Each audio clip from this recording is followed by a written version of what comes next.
Hello everyone and welcome back to Magical World Reactions. In this video today, we are taking a look at why Germany is such an industrial leader. So I've done a lot of reaction videos to Germany before, if you didn't already know, and I've learned a lot about the car manufacturers, the different brands in Germany that are from Germany. So I'm going to find out a bit more in depth. I believe it's going to talk about why Germany is so rich. So go subscribe to the original creator if you haven't already, and let's get right into the video for today.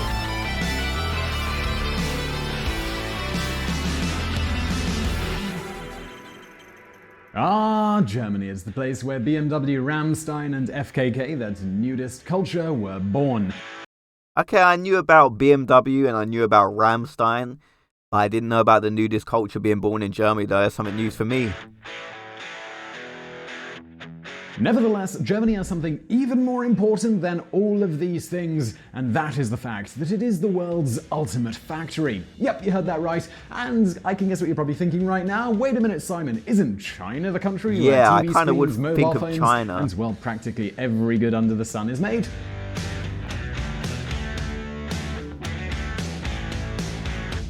Well, the thing is, that's not entirely true. Now, of course, China does lead the charge when it comes to exports, but do you know what? In order to manufacture all of those products, they need to import a lot of things from abroad. Germany, instead, sells way more than what it buys. In fact, 1 out of every 10 products sold on the international market is made in this country, which has a population that's a lot. 1 in 10 smaller than China.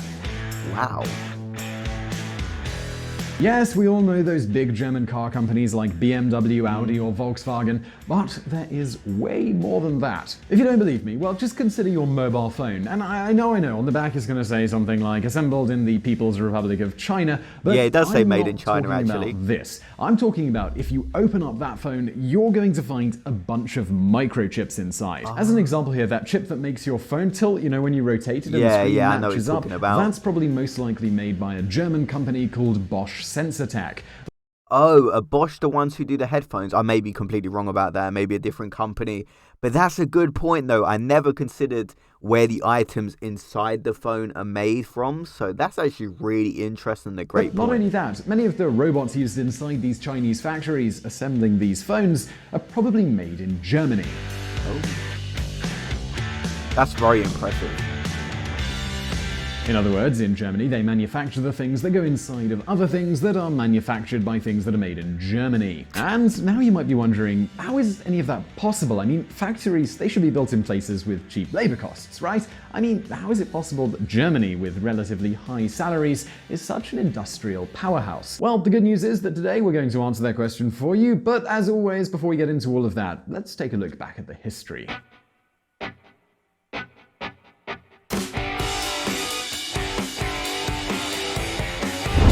Liberalism. After World War II, Europe was pretty darn destroyed. Countries like Italy, France, Western Germany, which was the capitalist side of Germany, they got a massive money grant from their good friend Uncle Sam. Oh, I didn't know that about the United States giving them a grant. Wait just a minute, because each of these countries used that money in totally different ways. The French president, for instance, was this guy that you'd see on TV, General Charles de Gaulle. I think I've heard that name before. De Gaulle came from the military. I don't know much no about friend him. of private companies. His political creed, the so-called dirigisme, was about nationalizing big businesses and leading the whole country's economy as if it was an army. Well, in Western Germany, they chose a totally different path. Both the Chancellor Konrad Adenauer and his finance minister Ludwig Erhard spent years thinking about their own economic system. It was a mixture between the competition of free market capitalism and the safety net provided by the government. They then decided to give this system what is probably the worst name in the world ever. They called it ordoliberalism or social market economy. I mean, that ain't the best name, I'll admit. It doesn't have that ring to it. To achieve and secure prosperity, Ludwig Erhard. In other words, while de Gaulle centralized the economy in Paris, Konrad Adenauer designed a system where the government would put into place a set of conditions, but the other players would make their own decisions. This explains why in Germany, trade unions, regional governments, and of course companies are quite so important. And so now you might be wondering, what are the keys that are needed for a system like this to work? And, well, has it really worked out at all? Well, let's get right into that.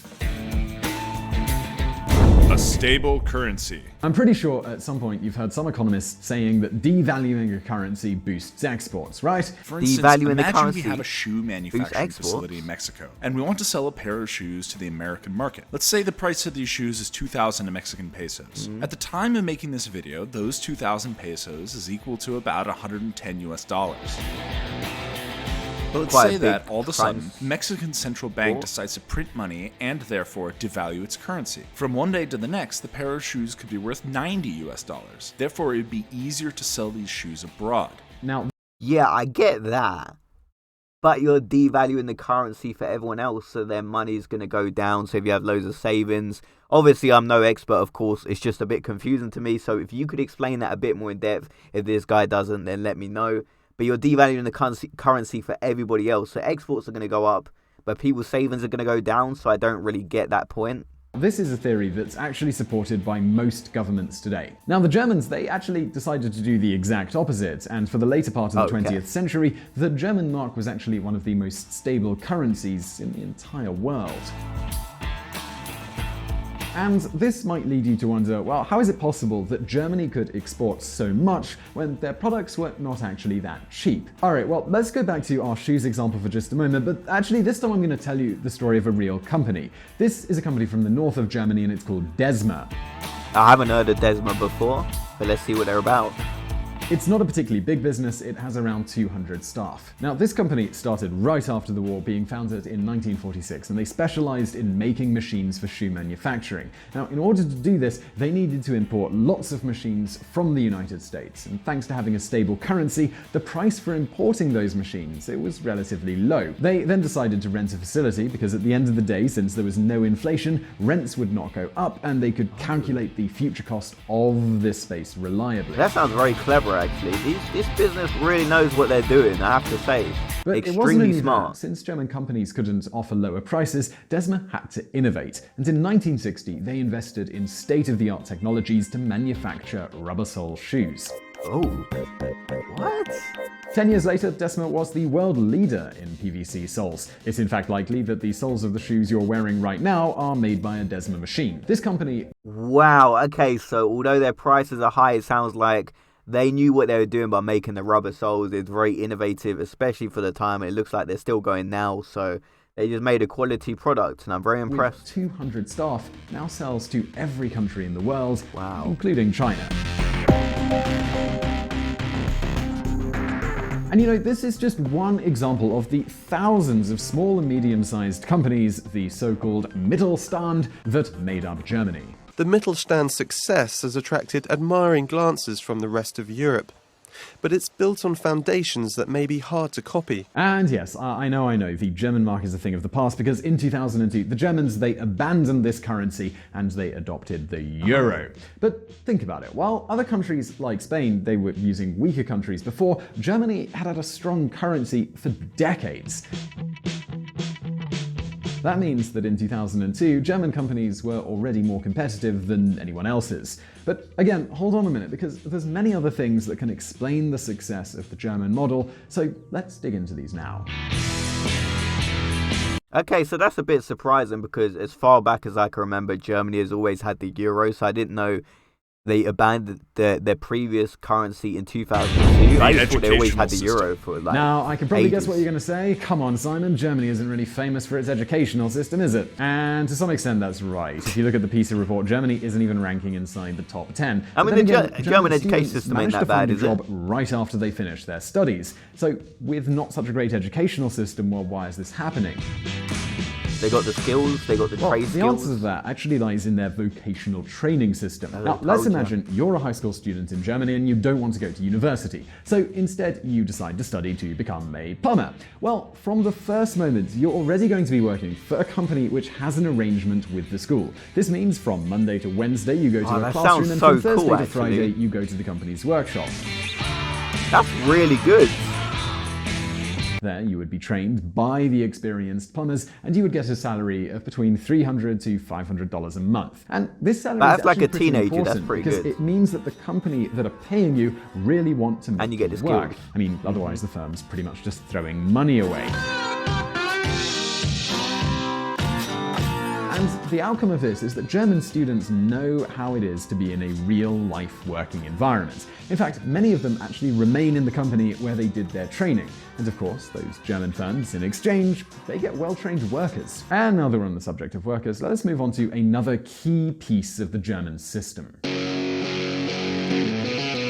German trade unions. In other countries like France or Spain, most of the labor laws are made by parliament, but that's not the case in Germany. Until 2015, Germans didn't even have a minimum wage. Salaries were negotiated by trade unions and employers. In Germany, syndicates are extremely important. Actually, those big companies like Audi or BMW with more than 2,000 workers are required to have union representatives on their administrative board.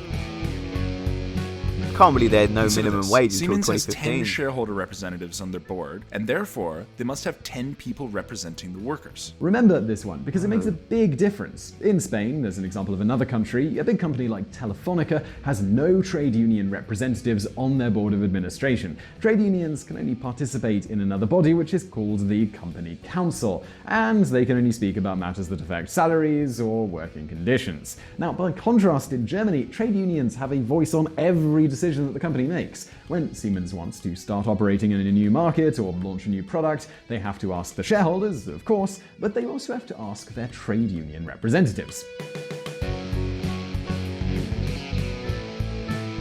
Now you might be wondering, isn't this just bad news for the company? I mean, we pretty much take it for granted that unions and companies not exactly best friends. Well, it doesn't actually have to be that way. Think about it for a moment. Thanks to this setup, Siemens and BMW's workers, they know whether a company is doing well or whether they're losing money. And of course, when things are going bad for the company, they can make compromises, like reducing their working hours instead of being fired.